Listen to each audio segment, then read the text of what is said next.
Okay, so first we're going to start off with He-Man in his box. So, He-Man, Masters of the Universe. So far, there's only been two of these guys. There's He-Man and there's Skeletor. I don't know if they're going to be doing any more from this series. They do have a lot of unique designs in this show. Skeletor being one of the most unique designs. I love like the bone hand. So that's a nice touch. Who else has a cool design? Let's see, Ram Mam. Ram Mam's okay. I love Orko. Orko as a robot. I dig that design. Let's see. The Man at Arms is cool. Man at Arms is okay.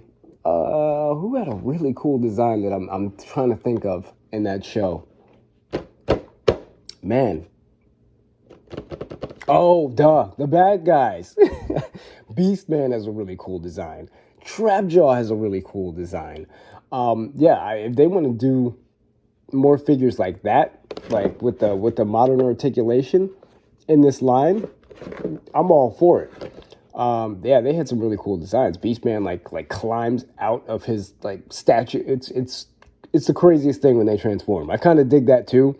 How they all have transformations now. They're not just like them. It's like Rakaz transforms into Beastman, you know, or what's Trapjaw's real name? Cronus. Cronus transforms into Trapjaw. So it's a really cool concept. Get out there and watch that show if you haven't seen it already. Just give it a try. All right. So as usual with these guys, dope artwork on the side. Dope artwork. He-Man in all his glory right there. Got Castle Grayskull in the back. This is what I might have to keep too, because I love this shot right here with him in front of Castle Grayskull. Love it. Also available in the line, we've seen Catra already. We've seen Zodak. Skeletor's up next, and we're doing He-Man now. So, all right, let's read the bio. Living among the Tiger tribe, which is a first, with no memory of who he is or where he came from, kind of like Adora. Adam discovers his destiny, or rather, destiny discovered him.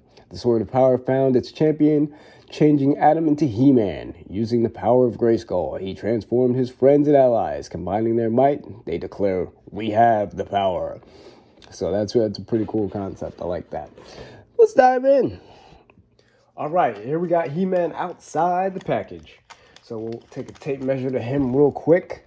He-Man's going to stand at about... So he's right under 6.5. Well, actually, is he above it? Yeah, he's right above 6.5. We'll call him 6.5 just for argument's sake. He'll be at 6.5.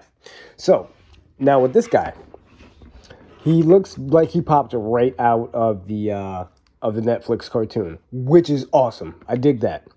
The only thing is, my gripe is this is the kind of it's kind of line where it's like Masters of the Universe classics where they reuse a lot of the same parts. Well, when they can. And then it's kind of, everybody's got like the same, style body. But now they're switching things up on us. Because they started off with this style body, right? And then they got the new He-Man with the 40th anniversary, I think it is. And he's got like a bigger body. It's got like a bigger buck. Some of the parts are new, and it's kind of, he still blends in though. It's like the 40th anniversary. You can have these two standing next to each other, and it looks good. But then if you want to put these guys next to each other, it just looks kind of off, So I was hoping what they did was to use the same body that they used for the previous figures, and put this armor on him, and then give him more of a realistic kind of head. But that's like one of my only gripes with this figure. Other than that gripe, I just don't like how his arms, you can't really get him too close to his body. They're so bulky. He's got such a big upper body and he's really top heavy, that you can't really get him close to the body too much. Skeletor, on the other hand, you can, but He-Man, you can't. But if we're taking that dynamic of them looking all the same and having, looking the same across the board, and take that, throw it out the window, and just look at the figure by itself as a standalone, oh, it's a great figure. It's really cool. I love the details on it. I love the armor. it's a fully clothed He-Man. That's weird, right? As usually we have He-Man. He's got his loincloth on. He's got a lot of skin showing. This, he's got, like, it's so different, but I like it. I really dig it. With the different colors and the blues and turquoise here and the reds, like a gray skull logo on the belt, and he lights up too. He's like those like tattoos that kind of like light up on him. Got this huge sword, reminds me of the 2000 era sword where it was kind of like, it was huge. And it's blue, like the different colors. He's got blues and browns instead of just the brown loincloth and the orange belt. So I dig this look for He-Man. It's a little bit different. It sure takes a little getting used to when you watch the show. But it's actually a really good show. And Skeletor, he's amazing. But yeah, let's go into the figure a little bit and go into the articulation and whatnot. Now, the head is on a ball joint, so you're going to get that left, right, up, down. Shoulders are on a ball joint. They go up really high. Like, that's really good. The only thing is you can't really get him too close to the body. So he's got the bicep swivel right here. He's got double joints at the elbows. And then he's got a swivel right here at the bracer. And he's got a swivel and a hinge at the wrist. Ball joint at the torso also swivels. Ball joints at the thighs, thigh cut. Doubles at the knees. And then he's got the, is there a boot cut? Actually, yeah, there's a boot cut too. Wow, okay. Nice, nice. And then he's got the ankle rocker, and it's on a hinge joint. So that's articulation for this guy. And if you're going for this look right here, knocked it out the park. They really did. Like, just the details on it, and you could actually see like details in the clothing, like on the pants.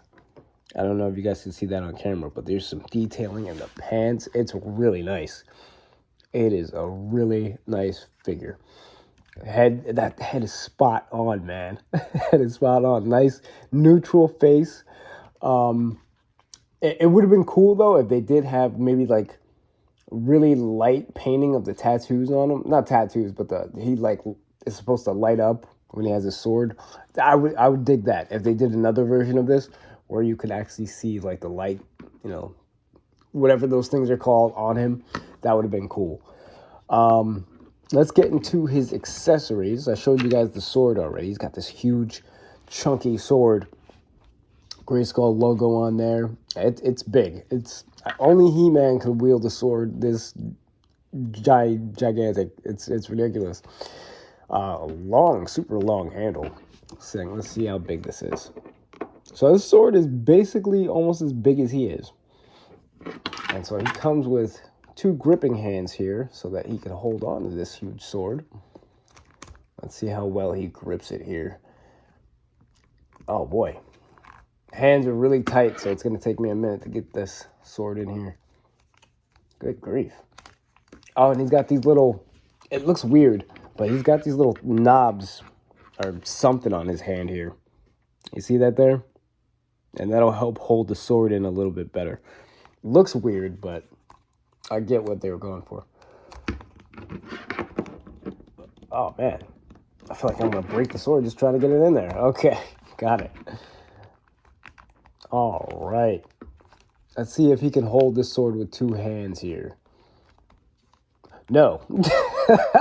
He cannot hold this sword with two hands because his arms are so big. They're so big and chunky that you can't really... Yeah, I would have to really, really like squeeze his arms together and try to get him to hold the sword with two hands. I'd really have to put in some work there, but his arms are just too big. So one hand it is. Then you got this little plug here on the sword. You take the sword off, you plug it in the back, and he has a sword in the back. So that's cool. And it's at the right spot so that it's angled, so it's not like scraping across the ground. It's perfect height. Comes with two fisticuffs. He's light on the accessories though. He doesn't really come with much, just the sword and the extra hands. interchangeable hands. Pop one of these guys off. Pop on the fist. Oh boy, that is tight. Okay, and there we have my man He-Man, all big and chunky. Let's compare him to the kids version. So this is the standard toy line, He-Man, and you can see the differences and the similarities between the two. Yeah, see, they went all out with the colors. There's different blues in here and turquoise, and this is just one flat, just blue down here. There's no like coloring on the belt here. Of course, with the kids' toy, they're gonna lack paint apps and stuff like that, so that's to be expected. But pretty much, you can see. Oh, this actually turns too. So I don't know exactly what way it's supposed to be. I feel like it's supposed to be like with the H, like on the outside there. Just like that. So we'll spin him to the side, put his sword on him. Same deal with him too. He's got the little knob on the sword, and then you plug it in the back. And then we'll spin them around the back here. And then to the side again. It's a great update. It's a really great update from this to this. It's really nice. Now, would I like to see more of these figures in the line? Yes. Would I like to see an actual version of this He-Man in this outfit with this body? Yes, I would. I would like to see that too. So, because the designs on the show are they're so dope. The designs for Trapjaw, amazing. Beastman, amazing. Like, they got the villains down, man. Do you see the transformations on this show? Oh my, Beastman's is probably the most epic transformation I've ever seen in any, and just watch it. I'm telling you, just give the show a watch, and just the first season. If you don't like it, that's fine. If you do, then you know what I'm talking about. So, all right, we're done with this review. We're going to move on to Skeletor next. So I'm going to catch you on the next one. And peace, guys.